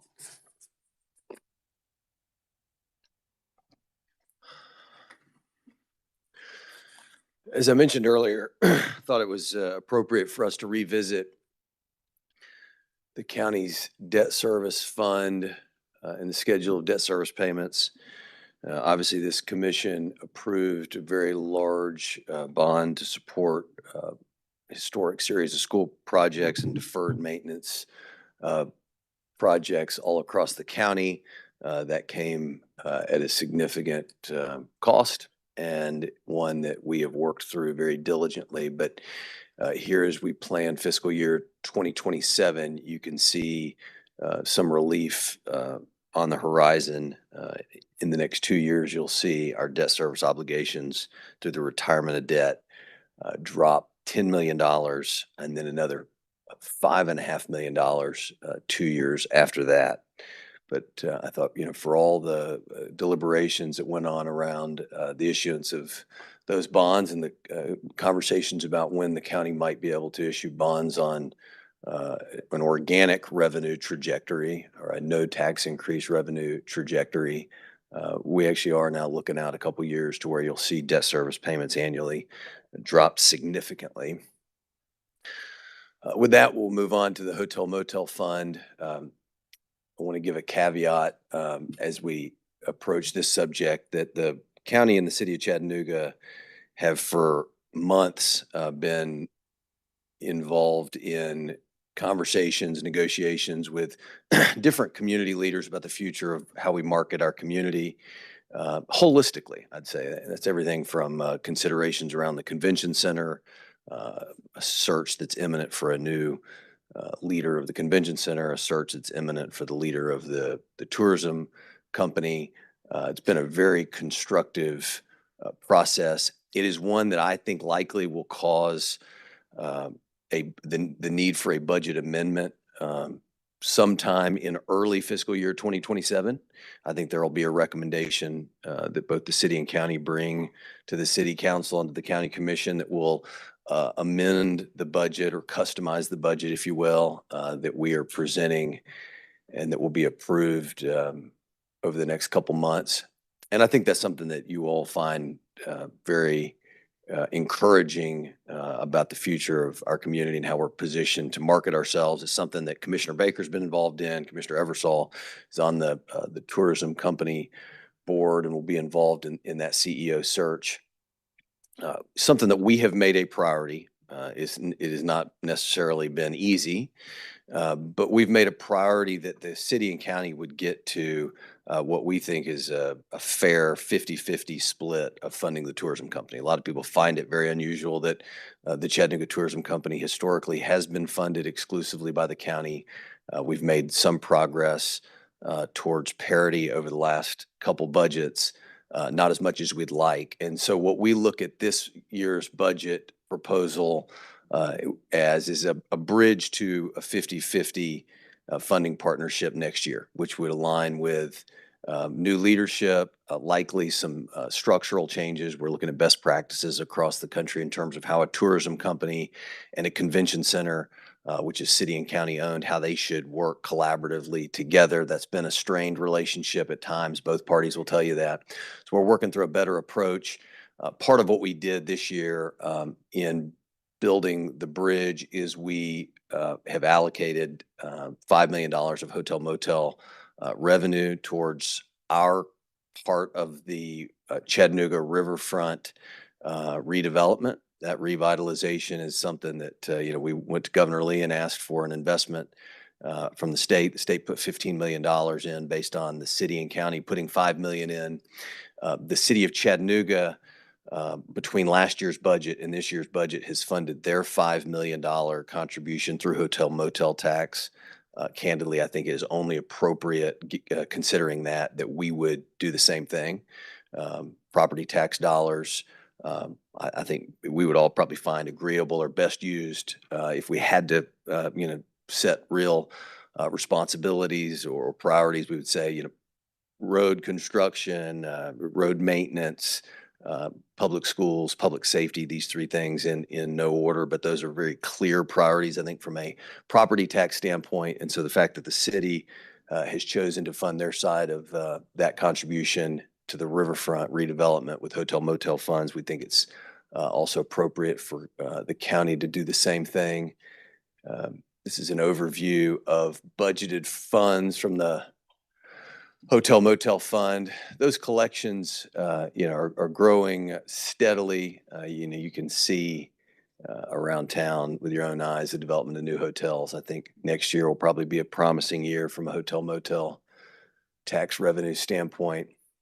Here's a summary of the largest items that we proposed in terms of appropriations from the hotel motel fund, starting at $6 million to the Chattanooga Tourism Company. Quick point of clarification, in this year's budget, the tourism company requested $3.5 million from the city of Chattanooga. We are hopeful that the city of Chattanooga will grant that request, and that would represent the 2-to-1, the 2/3, 1/3 bridge year that we've talked about. I mean, we really were hopeful, candidly, that we would come into this year getting to parity. I don't think we're quite going to get there. We also have to have some conversations about the future of the Sports and Events Corporation, which has now some of the sports contracts, that are here in the city of Chattanooga. We also need the city of Chattanooga to fund the Sports and Events Corporation or sports marketing. I think many of us would like to see sports and events come back under the umbrella of the Chattanooga Tourism Company. I wanted to mention that during this presentation because that's something that we are actively working towards, is a solution that will work for Tim Morgan to come back to the Chattanooga Tourism Company, which is going to be under new leadership. And I think those relationships are as strong as they've been, certainly in the 3.5 years that I've been doing this. You've had a lot of great board leadership that has gotten things in a good place. But if you look at, our $7 million there between sports and the Chattanooga Tourism Company, if the city will come in at $3.5 million, that's 2/3 and 1/3. We think that's adequate funding for fiscal year 2027. Again, I think you're going to have a broader city and county proposal that will likely come early in the fiscal year. We'll bring that to y'all, but that's a general picture of where we would like to see things go. Then you see the $5 million for our part of the Chattanooga Riverfront Parks project, which is just unbelievable. I don't know that there are many projects that we'll all be a part of that I think we'll be prouder of than that one. And right now you've got a private capital campaign underway that is going to, I think, represent for those of us in leadership positions now, one of the most significant public-private partnerships of the last decade here in our community. The $336,000 number there is the same as last year. That's a very, very small portion, about $5 million portion of the $250 million bond that was connected to recreation projects. And then we've got $200,000 for the History Experience, which I've been told is coming along nicely. This is for operations. It is still expected to open somewhere in proximity to the 250th formal celebration, and then run for a year downtown. It's a great downtown activation, something we think y'all will all be really proud of and hopefully enjoy with your families. Great opportunity for us to tell people the history of this community, which in many ways does mirror the history of our country. And then the last proposal that we want to bring to y'all alongside the budget this year, something this commission I think should take a whole lot of pride in, is the investments that you've made into a county roads fund proper. So beyond paving hundreds of miles of county roads, and this is, y'all know this is really at the urging of Dr. Highlander, something that started as a working group. I think we realized there were deferred investments. It's one of the reasons that we've been willing to go to fund balance, to transfer funds into a road improvement fund that is largely focused on capacity and safety. I mean, I think safety is the major issue. Some traffic is inevitable in a great community, but we know we've got issues with road safety that can be addressed. We're starting to make progress. I think that progress gives us the confidence to invest further. So in 2024, we proposed $5.8 million. In 2025, we proposed $11.6 million. And then we're going to ask y'all to allocate an additional $3.5 million, which will total a $15 million commitment into that roads fund. We think there's a way for the commission, our office, Public Works, Todd Lehman, Nathan Janeway, and others to identify which project should be next. Both of the last times that we've come to you and proposed funding, we've brought projects. We're not doing that specifically, even though I think we all have a shared sense of where those investments need to be made. I'm looking here at Commissioner Eversole, whose district, along with Commissioner Highlander and Commissioner Smith, are seeing an unprecedented amount of traffic and some major safety concerns. And so as we look back to studies that we've done about projects that we think we should prioritize, and also as we look ahead to the work that's being done with the funds that had been allocated to the Hilltop Drive extension, there's more projects in Ooltewah that are going to be identified. Or when I say Ooltewah, kind of broadly, the east part of the county where there's significant infrastructure concerns.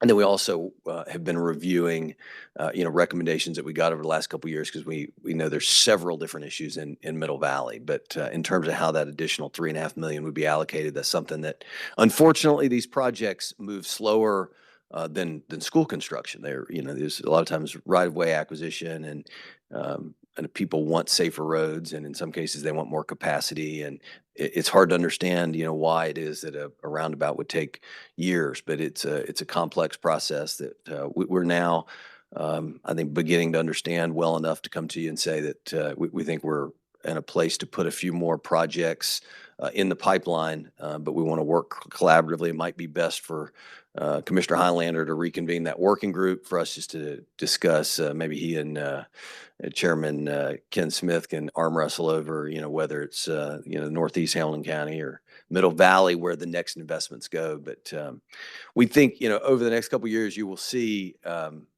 significant changes as a result of some of the major investments. I think about, sort of London Lane out in Commissioner Helton's district, or a roundabout that is going to solve some severe safety issues in Commissioner Shipley's district. And then even not to overlook part of what we've done. And I think over the next few weeks, as y'all consider this request, it'd be appropriate for Brandon Myrocker, who's one of the most understated department leaders in county government, for him to give y'all an update on some of the small things that they've done that have made an enormous difference just in visibility and signage, things that really affect safety but don't necessarily cost millions of dollars like capacity or intersection upgrades can. So we think that's a significant statement. We think it's one that, given the accumulation of fund balance, is appropriate. There's a reason that we didn't come to you all at once with a $15 million proposal a couple years ago. We wanted to see how fund balance was sustained. As these budgets got tight, we feel comfortable running the number up to $15 million. And that's not a formal part of the budget. That's not but it is something, this is the time of year where we think holistically about the county's fiscal position. And so we're bringing y'all another proposal to continue to invest in county roads from a capital standpoint. And that's just the final clarification is, again, we don't want to take away from the incredible work of the highway department over the years. The county's actually done a good job with the resources that it has of maintaining county roads. It's just that these are roads, as we often discuss, that are seeing an enormous amount of use given how many people live off of and rely on these roads. And so where we've fallen short, we feel like over the last couple decades, is in capital investments, the larger investments, again, safety type and capacity type upgrades. So with that, we expect some point later this month, most likely date, or some point next month, most likely June 17th is when we would ask you all to vote on this proposed budget. Thanks for your time. Okay, thank you, Mayor. I don't see any lights. All right, Commissioner Sharp. Thank you, Chairman. Mayor, thank you for the presentation. Lee, Chief, thank you for the presentation. I got to say, I really appreciate how it was presented, all of these things, the various ideas as to how you come about it. Mayor, I want to say that I think that by and large, we agree not only on, funding allocations, but in the principles behind those. I might have rearranged some of the priorities a little bit, schools and roads. Well, But- those three were not to be in any order. If anything, Yeah, well, living in a district that is entirely municipal, where the residents are taxed specifically to pay for the roads that they use in those municipalities. When it comes to county funding projects, naturally, schools tends to be the top line there. But I get it. I mean, I know that we need to address these roads, and I've supported all of the resolutions that come before us to address roads in unincorporated Hamilton County. I just feel that I would be at a loss to not mention that, the state of Tennessee has taken away some of the tools that have enhanced counties' abilities or communities' abilities to invest in various road projects when they took away the ability to incorporate or annex, which generated revenue specifically for these types of services. I don't have my bifocals on, so I'm struggling with looking at people and reading here. I'm sorry about that. So we're going to go back to the fund balance for $3.5 million for roads projects. And the 15.1 million, that's cumulative. Is that accurate, just to be clear? that's right. That would represent two $5.8 million allocations and an additional $3.5 million allocation that we're proposing. Right. One of the, and I almost hesitate to even bring it up, but we keep 3 years in a row, we go to the fund balance to address road projects that we know that need to be addressed. And, in other communities across the country, there are various mechanisms that they use for revenue generation to address those types of projects. I mean, at some point, we're going to have to do something different. We can't keep going to the fund balance to address capital projects that we know that we're going to need to plan for. And I know it's not part of the budget this year, but we're going to have to look at some of that stuff, whether it's, enhanced road overlays, municipal or I don't know what you call them specifically. You call them all kinds of things. Some type of I don't know, suburban overlay for unincorporated areas of the county that are experiencing growth that require additional services that might not otherwise been required. You understand where I'm getting at here, right? Yeah. Well, let me respond to that part, because I agree with you in principle that the proposals we've made that we would pull from fund balance to fund capital road projects is not a practice that we would say would go on forever. I agree with you in that regard. I think the reason that we have taken this approach, I don't know that we'll take it again in this same way, but the reason that we have is working off of a belief that these are in fact projects that were deferred, whether they were actively deferred or just overlooked.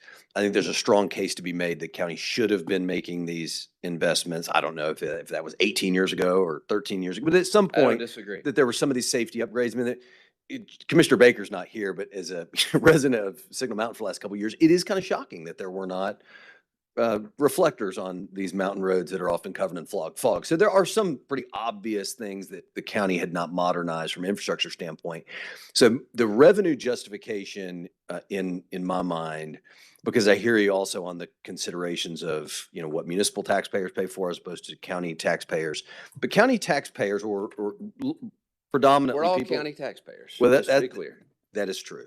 taxpayers who live in unincorporated parts of the county do contribute in a way that we forget about. It is modest, but there is over 10 million in this year's budget, about $12 million of projected revenue from unincorporated sales tax. Other than maybe the Dollar General on Signal Mountain, I don't contribute much to that. That is going to be from a gas station to gas station. Few examples of grocery stores, some other retail activity. A lot of it's online sales, online purchases that the sales tax generated there. I think that is a revenue stream that if I were to put myself in the shoes of a resident of the unincorporated parts of the county, I'd be saying, I think that's a justifiable revenue stream that should be coming back to the county unincorporated in a way that we can speak to. And I don't have an exact formula for you, but to the extent that we've allocated now, or that we're proposing an allocation up to 15.1 million, I think if you were to go back over, 10 years and say, maybe I'm speculating 80, 90, $100 million of sales tax generated, I look at it as a fair amount of investment, given that we know we've got some deferred needs. And an important thing, we've talked to Commissioner Eversole about this.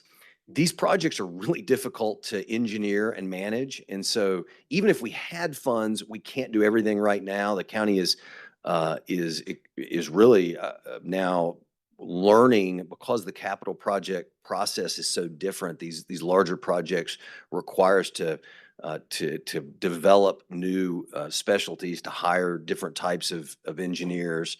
I think we're preparing for a time when hopefully, and I think there's a strong reason to believe that our years of advocacy towards real estate transfer tax will lead to success in the next couple of years. I think if you look out over the last 20, 30 years in Nashville, usually something as significant is what we have all asked for, not just here, this body in our office, but across the state.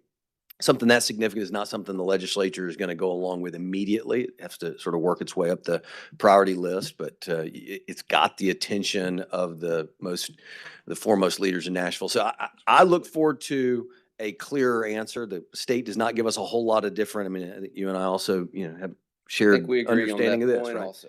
Not enough options in terms of how you can pay for these things in a way that makes a lot of sense to the people who live here, because the taxing jurisdictions are different and complicated, and it's something I think we should explain as transparently as we could, but knowing and being candid with the people who live here that it is imperfect, because Red Bank runs up against Chattanooga, and then Chattanooga runs up against the county unincorporated, and the county unincorporated runs up against Signal Mountain, and we all live here and share a lot of this infrastructure together. But I did want to point out, we think of sales tax as potentially an overlooked revenue source if you're looking back over the last decade. Yeah, and I would just say finally, with regard to this specific point, we did the one roundabout. We came back, we did another one. Now this is a third draw. I mean, this is a pattern of us doing this. It's time to look at this seriously. I agree with you 100%. The state should send back to localities that where the revenue was generated initially, this real estate transfer tax. I think everyone on this board voted to support that. But I mean, frankly, I'm not holding my breath for them to do what I would consider being the right thing. I think we should be proactive, and going into coming out of a third budget now where we've done this, I think we need to look at some different options. And I would ask for you guys to do that before we come to another budget and try to do this yet again. And I know that it's a tight budget year.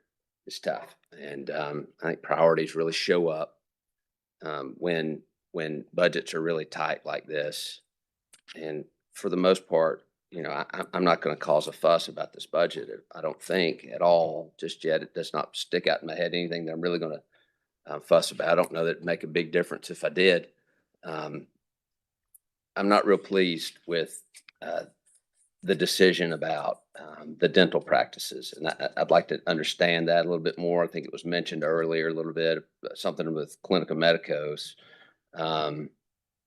And if that's something you want to do now, or we can do it later, I don't know. It's, Commissioner's discretion. I can meet with you, Commissioner, if you care for a deeper one and we can go over it in depth, or I can give I a, would prefer us to do some deep dives together. I think the mayor's extended out an invitation so that we Yeah. can do some one-on-ones, and then if there's anything that's unanswered, we can come back to the dais here and do that. But yes, sir.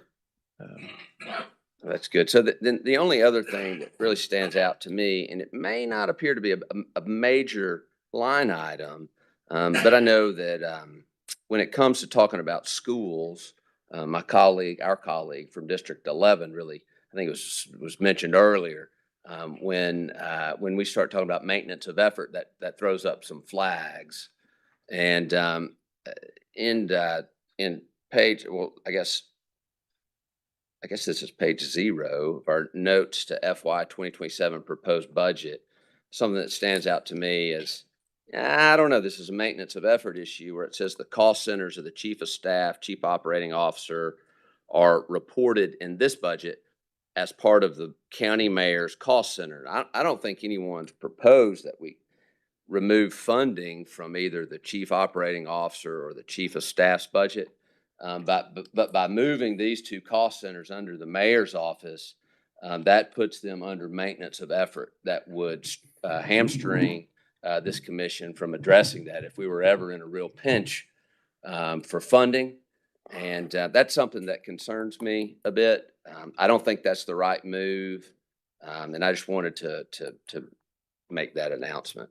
Yeah, I'll speak to that one real quick. The legislative intent of the legislature is very clear. The Senate Speaker, or the state senator who sponsored the legislation even spoke to this, but the Chief of Staff's Budget Center is just a technicality of how the county budget is formatted. Very clearly, the Chief of Staff would be included in the legislative intent around maintenance of effort of the county mayor.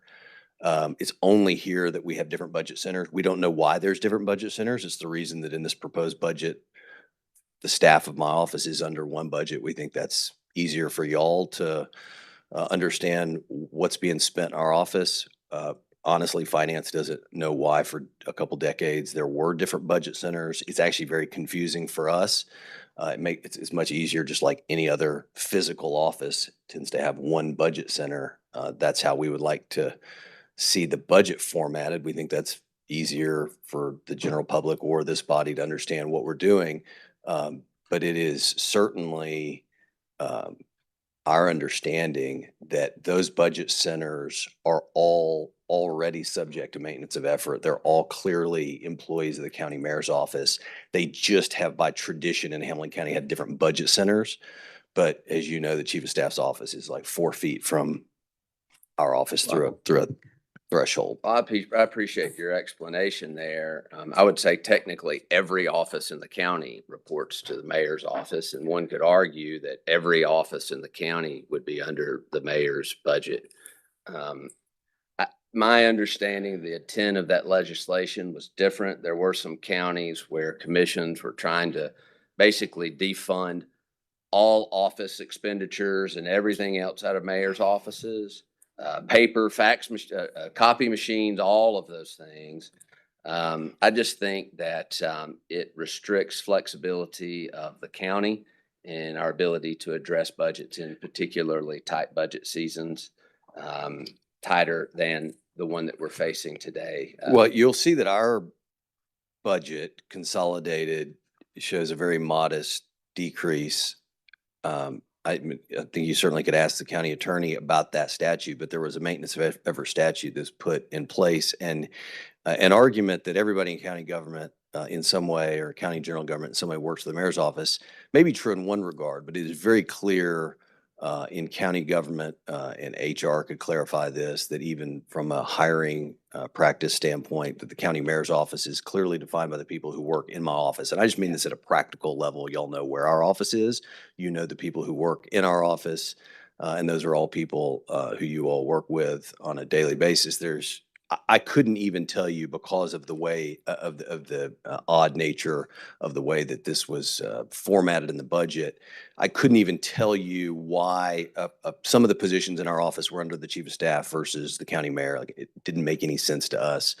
We kept it that way just because that's how it had been done before. The chief operating officer's budget line only has the chief operating officer's salary in it, so there's just really no reason for that to be done that way. But the statute is frankly very clear, and going further, those who wrote this the state law have been very clear that their intent is that, from a practical sense, like the people who are physically in the mayor's office are the people who would be protected by the maintenance of effort. So what we're proposing here is not related to the maintenance of effort law. Respectfully, I disagree. And I'll just stop my questioning now. Thank you, Chairman, for the time. Mayor, gentlemen, thank you. Okay, Commissioner Highlander. Thank you, Chairman. I'll be brief. Chief Ridey was talking about that whole blood, and also the mayor was talking about the safety issues, and it just became incumbent on me to think that what we're doing and is dollars and cents, and that's very important. It's very urgent, but also human lives are involved here. And as Chief Ridey talked, I thought, golly, I mean, the mayor said the same thing. We're talking about safety. The brother of one of my former students got killed on Snow Hill Road. And I mean, I want to be careful with the taxpayer dollar. We're stewards, we're caretakers of it. But also we need to think about the human lives that are involved. And I think that's what these guys are doing. And I appreciate those statements. I appreciate, Mayor, I appreciate your coming up with this money, wherever it comes from, that $15 million. Do we need to look at other sources? Sure, that's great. I hope we can. But I tell you right now, we're doing what we need to. We're growing so fast. Some of these roads are a death trap for people. And I think we're doing the right thing to try and save lives. And former Chairman Smedley asked me if I would step on the MPO board, which is the TPO board now. And I talked about Snow Hill Road, Hunter Road, and I finally got Snow Hill Road on a tier 3. And I said, tier 3, how long is it before we look at that? They said 7 to 10 years. So, I mean, the mayor said it takes a long time. I've talked to Todd Lehman. Todd does a great job. He's an engineer. It takes a long time to get these things done. The apartments that are affecting Commissioner Eversole in my district, there in Ooltewah near exit 11, I went to city council and practically begged them to do a roundabout. And the engineer involved said, no, it's too expensive. We're going to do a red light so our people can get in and out of the apartments. And a roundabout would have been, the city engineer said, oh yeah, a roundabout would be much safer, but it costs twice as much and takes longer to do. So whatever it does, I am thankful that we're trying to save human lives, wherever they are, whether they're Red Bank, City, Chattanooga, or unincorporated. People are what we're here working for. Thank you, gentlemen. Appreciate it. Thank you, Chairman. Commissioner Shipley. One great question. How much do we have in rainy day fund balance, whatever we call it?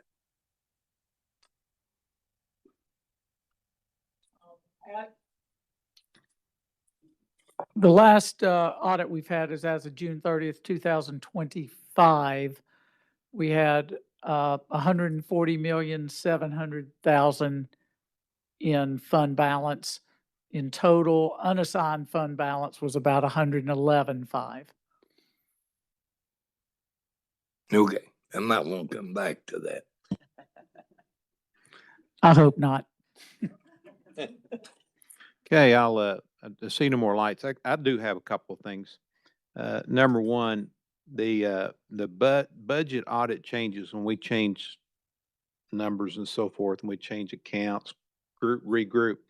I think our founding fathers, when they said that the commission, and we had a finance and budget committee, that was kind of the process that we worked through these things together. So I would say that that next Wednesday, when we meet, Lee, why don't you and I, Mayor's welcome, Chief Ridey's welcome, sit with the Finance Budget Committee. Let's talk about these budget account changes, because I think, we're not talking about just today. We're talking about for the future. And I think I think we do a good job partnership, whether it be on compliance committee, getting on the compliance team. We talked about that with legal and legislative, so we all get on the same page, and I think it would be good. And I think on that budget finance committee, Patricia, correct me if I'm wrong, but I think Commissioner Helton's on that committee and Commissioner Mackey is on that committee. Is that correct? Okay.